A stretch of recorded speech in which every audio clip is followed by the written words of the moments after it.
Hello dear student, कैसे हो आप सभी लोग। उम्मीद करता हूँ सब अच्छे होंगे और सबकी पढ़ाई शानदार चल रही होगी। तो प्यारे बच्चों, आज के इस वीडियो के अंदर अपन बात करने वाले हैं राजस्थान आईटी एडमिशन 2026-27 के बारे में कंप्लीट डिटेल से बात करने वाले हैं। तो ये काफी सारे बच्चे चैनल पे, ज्यादातर बच्चे तो ऐसे हैं जिन्होंने आईटी ऑलरेडी कंप्लीट कर रखी है और टेक्निकल भर्तियों की वो तैयारी कर रहे हैं। तो जो भी यार दोस्त इस वीडियो को देख रहे हैं, इस वीडियो को जरूरतमंद जो भी छात्र है जिन्होंने अभी अभी 10th है, 12th है या फिर 8th पास किया है, उन बच्चों के साथ में शेयर करने का काम है वो जरूर करें। इस वीडियो के अंदर अपन आईटीआई के बारे में हर एक चीज के बारे में डिटेल में बात करेंगे। सबसे पहले ऑफिशियल जो नोटिफिकेशन है उसके अंदर जो इंपॉर्टेंट चीजें, इंपॉर्टेंट डेट वगैरह के बारे में जानकारी दे रखी है, तो उनके बारे में अपन बात करेंगे। उसके बाद में अपन बात करेंगे कौन सी वेबसाइट पर जाकर के किस हिसाब से आपको आवेदन करना है। थोड़े से मैं आपको स्टेप्स भी बताऊंगा ताकि आप आराम से आवेदन कर सको, कहीं कोई दिक्कत नहीं आए। उसके बाद में गवर्नमेंट आईटी कॉलेज बीकानेर के संबंध में कुछ चीजें और जो सिटी है उनके बारे में आपको बताऊंगा। तो ऑल ओवर राजस्थान की गवर्नमेंट आईटी कॉलेजों की सीटों के बारे में एक अनुमान आपको लग जाएगा।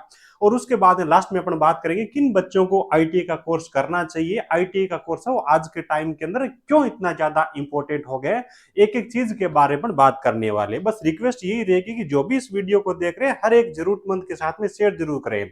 हाँ, एक चीज बता दूं कि अभी जो एडमिशन की जो डेट है ना बच्चों, वो 28 तारीख रखी गई, यानी कि 28 जुलाई है।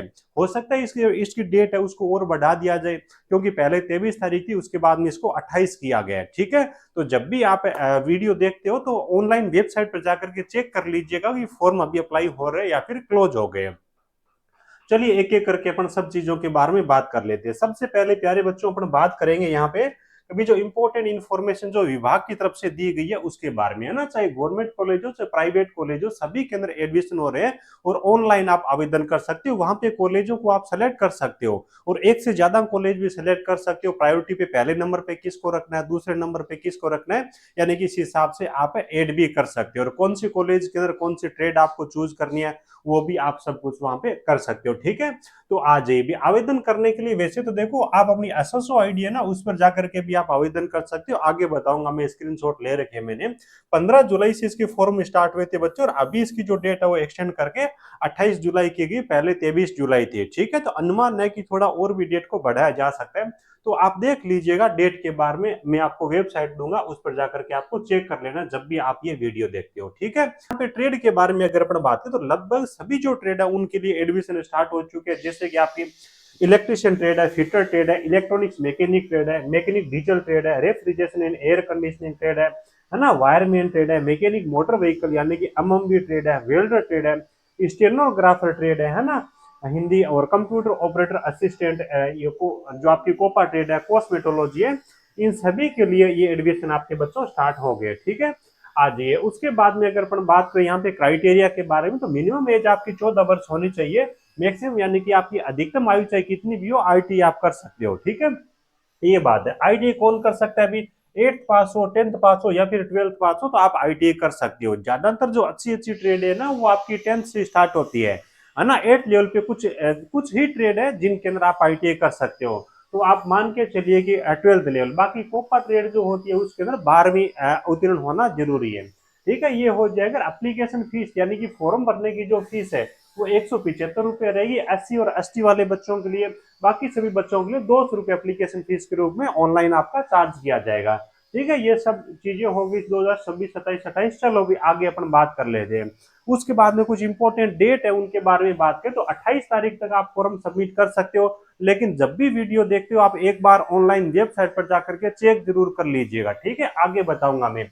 उसके बाद में प्रोविजनल मेरिट लिस्ट है वो 29 को आ जाएगी, यानी कि किसको कहाँ पे कॉलेज मिला है। ठीक है, वो आ जाएगी।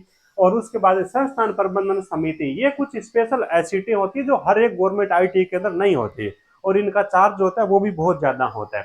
ठीक है, उसके बाद में यहाँ पे आगे इन्होंने कुछ डेट वगैरह बता रखी है, तो जैसे ही ये कंप्लीट काम हो जाएगा ना मेरिट वाला, तो उसके हिसाब से आगे के काम है वो धीरे धीरे करके सारा हो जाएगा। तो मेन आपके लिए इंपॉर्टेंट डेट ये है। और जैसे ही आपको कॉलेज वगैरह मिलेगा तो आपने मोबाइल नंबर, ईमेल आईडी जो भी दिया, तो शायद वहां पे आपको आगे के प्रोसेस के लिए इंफॉर्मेशन भी बच्चों मिल जाएगी।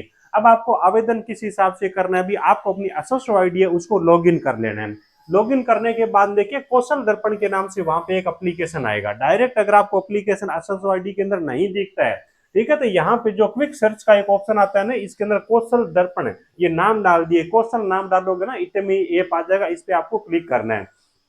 ठीक है, इस पे क्लिक करने के बाद में 3-4 ऑप्शन आएंगे। इस वेबसाइट पे आप किस रूप में विजिट करना चाहते हो, आईटी कॉलेज के रूप में, स्टूडेंट के रूप में, कैंडिडेट के रूप में, ऐसे 3-4 ऑप्शन आएंगे।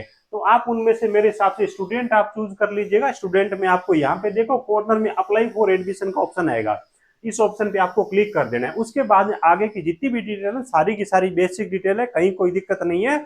और हाँ, आपका जन आधार जो रहेगा ना, उसके जरिए आपका फॉर्म भरा जाएगा, उससे डिटेल से वो फेच होने वाली है। और आगे अगर और देखें डॉक्यूमेंट अपलोड करने की, तो फोटो रहेगा, सिग्नेचर रहेगा, 10th की मार्कशीट आपको अपलोड करनी है, मार्कशीट सर्टिफिकेट जो भी है, और उसके बाद में आपको अपना कास्ट सर्टिफिकेट है वो आपको अपलोड करना है। तो ये सारी चीजें करके आप ये सारा काम है वो कर सकते हो। उसके बाद में बच्चों, जैसे कि मैंने आपको बताया, अभी अब अपन बात कर लेते हैं यहाँ पे थोड़ा सा गवर्नमेंट आईटी बीकानेर है उसके बारे में, कुछ स्पेशल चीजों के बारे में।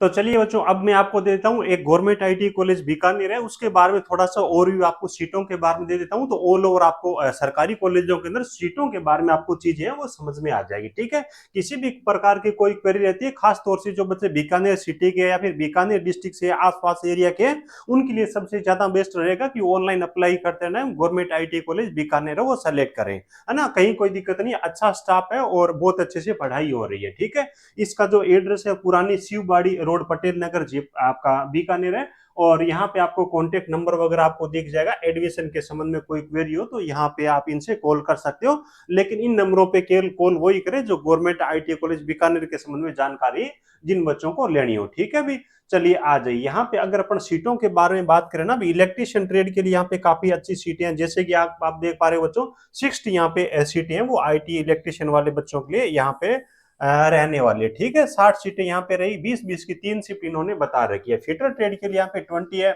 और आईसीटीएस के लिए यहाँ पे 24 है, ड्राफ्टमैन सिविल के लिए 24 है, मैकेनिक मोटर व्हीकल के लिए 24 है, इलेक्ट्रॉनिक्स मैकेनिक के लिए 24 है, टर्नर ट्रेड के लिए यहाँ पे 20 सीटें यहाँ पे रहने वाली है। उसके बाद कोपा ट्रेड के लिए यहाँ पे काफी अच्छी है, 48 है। उसके बाद स्टेनोग्राफर के लिए यहाँ पे 48 है, वायरमैन के लिए 20 है, वेल्डर ट्रेड के लिए यहाँ पे 40 है, और उसके बाद प्लम्बर ट्रेड के लिए बहुत ज्यादा यहाँ पे 48 यहाँ पे सीटें हैं। और ड्रोन टेक्नीशियन का शायद अभी तक इनका चालू नहीं है, सोलर टेक्नीशियन एससीवीटी है, इनके लिए 20 यहाँ पे इस हिसाब से बच्चों वैकेंसी रहने वाली है। ये मैं आपको अपना टेलीग्राम चैनल है टेक्निकल जॉब ज्ञान, वहां पर भी शेयर कर दूंगा। तो कौन सी ट्रेड का क्या काम होता है वो भी आगे इन्होंने लिख रखा है, तो कहीं कोई दिक्कत नहीं, ये भी आप अच्छे से रीड कर लीजिएगा। ठीक है, बेसिक डिटेल्स वही दे रखी है जो पीछे मैंने आपको बताई ऑफिशियल नोटिफिकेशन के जरिए। अब बात आती है कि सर किसको ये आईटीआई का कोर्स करना चाहिए। बच्चों, सबसे बड़ा जो फायदा है ना, 10th करने के बाद जैसे आप 11th करते हो, 12th करते हो 2 साल के अंदर, अगर आप 10th करने के बाद में आईटीआई का कोर्स कंप्लीट कर लेते हो तो आपको 12th के इक्विवेलेंट माना जाता है। यानी कि हर उस भर्ती को आप अटेंड कर पाओगे जिसके अंदर 12th का सर्टिफिकेट मांगा जाता है। यानी कि ये 2 साल है ना, आपकी स्कूल एजुकेशन है वो भी आपके इधर कवर हो जाएंगे।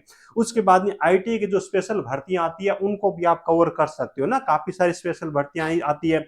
अभी तो रेलवे के अंदर अगर अपन देखें तो हर साल इन्होंने कैलेंडर जारी कर करके असिस्टेंट, लोको पायलट और टेक्नीशियन की वैकेंसी निकालना स्टार्ट कर दिया, तो आईटीआई की डिमांड बढ़ गई है। और पीछे आपको पता है राजस्थान बिजली बोर्ड के अंदर भी वैकेंसी आई थी, आगे भी आने की चर्चा हो रही है। तो मेरे हिसाब से काफी ज्यादा बेनिफिट रहेगा 11th और 12th करते हो ना, इसकी बजाय आपको आईटीआई करनी चाहिए। ठीक है, तो अच्छी ट्रेड के अंदर आप आईटीआई करते हो तो और भी ज्यादा फायदा होता है। जैसे इलेक्ट्रिशियन ट्रेड है तो इसकी हर साल वो वैकेंसी लगभग 5-7-10 के आसपास में अलग अलग विभागों के अंदर आती रहती है।